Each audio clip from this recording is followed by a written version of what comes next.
Welcome back to the next video in us trying to find our new floating home.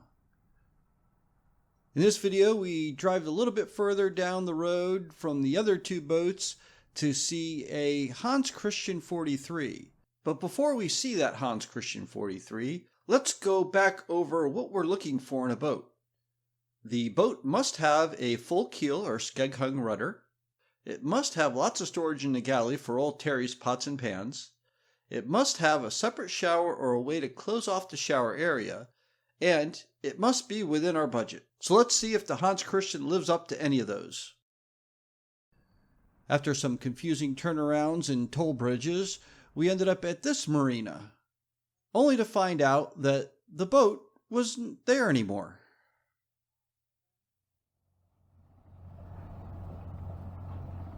That's odd, though. You know, in the 4 months since we've been here, it's never gone out. That's a nice boat. Oh, it's gorgeous. Absolutely gorgeous. I mean, that is so crazy. Yeah, I've never seen it up. Our next stop was this Offshore 40, which in the listing looked really good, but the listing didn't show the true condition of this boat. To say the boat was in rough shape would be an understatement. We never did get past the topside because it was in such bad shape I didn't want to see what below decks looked like. Besides that, there was no key to get in.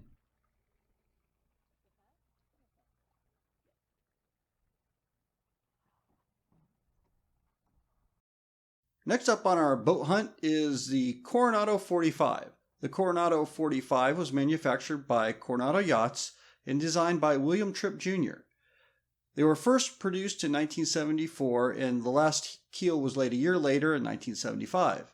The vessel is 45¼ feet long and has a waterline length of 34 and almost a half and a beam of 12 feet 4 inches.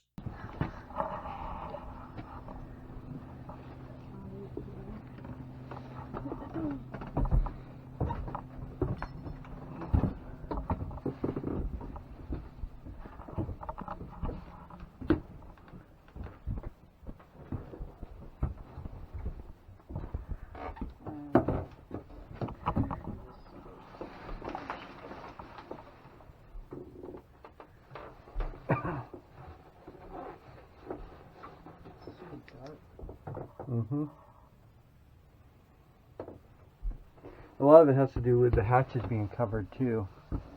Yeah. Of course.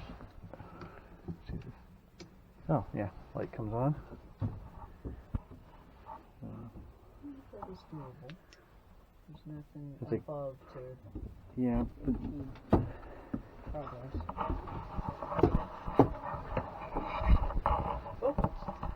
Bigger than it looks. Are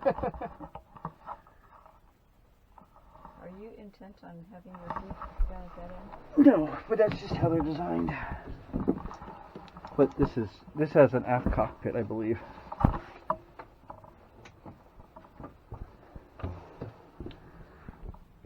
Seems okay. I don't really like the sink over the toilet. Yeah. Step down.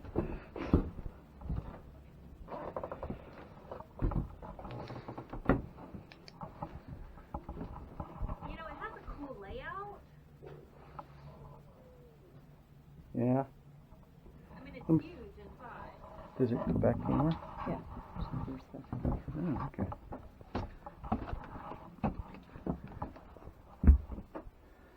Yeah, we would definitely be using the forward berth. This is like Puerto Rico, that part came even farther forward. Yeah.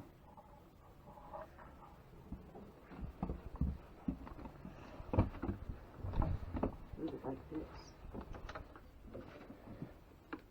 Too dry. I don't know.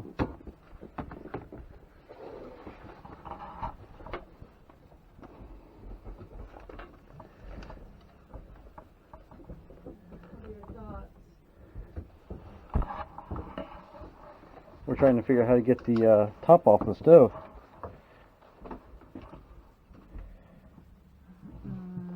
Maybe it doesn't come out. Oh, it lifts up. Oh! Okay. Oh, it's electric. Yeah. This 3-burner electric. This is a dock queen. So you're not going to be using propane. Right. You know what I mean? And if we were going to do something like that, we would have to definitely upgrade the batteries. Yeah. But we don't want electric anyway. I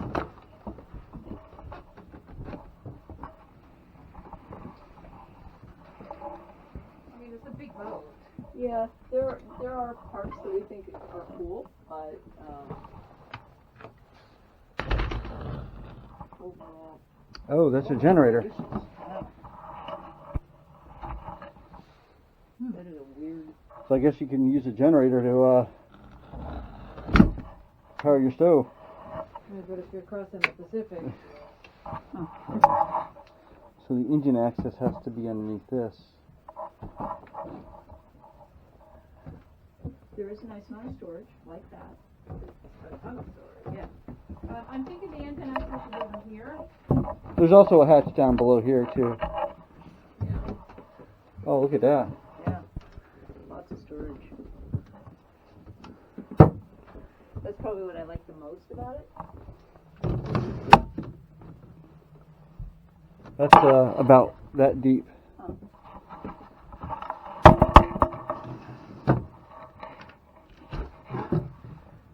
And that's just a refrigerator. Yeah. Or it only goes.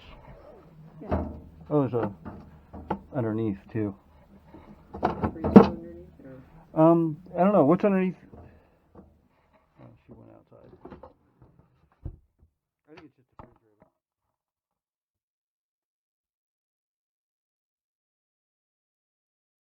Okay, so how did the Coronado 45 stack up against our 4 criteria?